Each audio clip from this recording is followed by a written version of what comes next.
ইউক্রেনের পর এবার যুদ্ধবিরতিতে সম্মতি জানিয়েছে রাশিয়া, তবে দিয়েছে বেশ কয়েকটি শর্ত। রুশ প্রেসিডেন্ট ভলোদিমির পুতিনের সেসব শর্তে কি রয়েছে? এসব শর্ত পালনে কি বিপাকে পড়তে হবে ইউক্রেনকে, কিংবা শর্ত চক্রে পড়ে আবারও কি ধূলিসাৎ হবে যুদ্ধবিরতির চেষ্টা?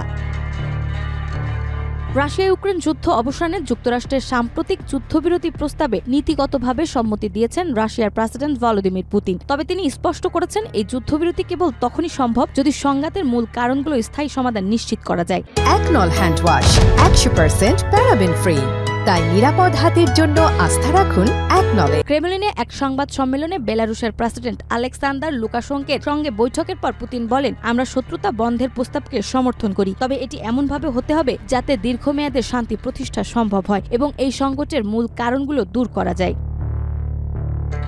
উল্লেখ্য, 2022 সালে ফেব্রুয়ারিতে ইউক্রেনে পূর্ণমাত্রা সামরিক অভিযান শুরু করে রাশিয়া। সেই থেকে চলমান এই যুদ্ধ শুধু দুই দেশের মধ্যেই নয়, বরং পশ্চিমা বিশ্ব এবং মস্কোর মধ্যে বৈশ্বিক উত্তেজনার অন্যতম কেন্দ্রবিন্দুতে পরিণত হয়েছে। সম্প্রতি যুক্তরাষ্ট্রের প্রেসিডেন্ট ডোনাল্ড ট্রাম্প হোয়াইট হাউসে দেওয়া এক বক্তব্যে যুদ্ধ বন্ধে একটি সাময়িক যুদ্ধবিরতির প্রস্তাব দেন। তিনি বলেন, রাশিয়া যদি অন্তত 30 দিনের জন্য যুদ্ধবিরতিতে সম্মত হয়, তবে তা হতে পারে শান্তির পথে এক বড় পদক্ষেপ। ইউক্রেন ইতিমধ্যেই এই প্রস্তাবকে স্বাগত জানিয়েছে।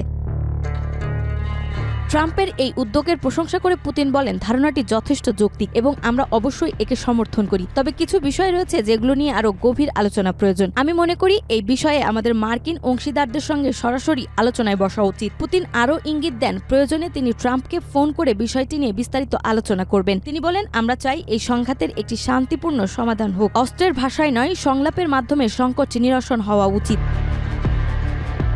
এদিকে 2024 সালের মাঝামাঝি সময় থেকে ইউক্রেনের পূর্ব এবং দক্ষিণাঞ্চলে আবারও সক্রিয়ভাবে অভিযান শুরু করেছে রুশ বাহিনী। বর্তমানে ইউক্রেনের প্রায় 1/5 ভূখণ্ড রাশিয়ার নিয়ন্ত্রণে রয়েছে, যার মধ্যে রয়েছে ক্রাইমিয়া, দোনেৎস্ক ও লুহানস্কের বড় অংশ। বিশ্লেষকরা মনে করছেন, যুদ্ধবিরতির এই ধরনের প্রস্তাব বাস্তবায়িত হলে তা হতে পারে রাশিয়া ইউক্রেন সংঘাতের গতিপথ পরিবর্তনের একটি গুরুত্বপূর্ণ মোড়। তবে এর জন্য উভয় পক্ষের আন্তরিকতা এবং আন্তর্জাতিক মহলের সমন্বিত প্রচেষ্টাই হবে প্রধান চালিকা শক্তি। নাজমা, মাই টিভি।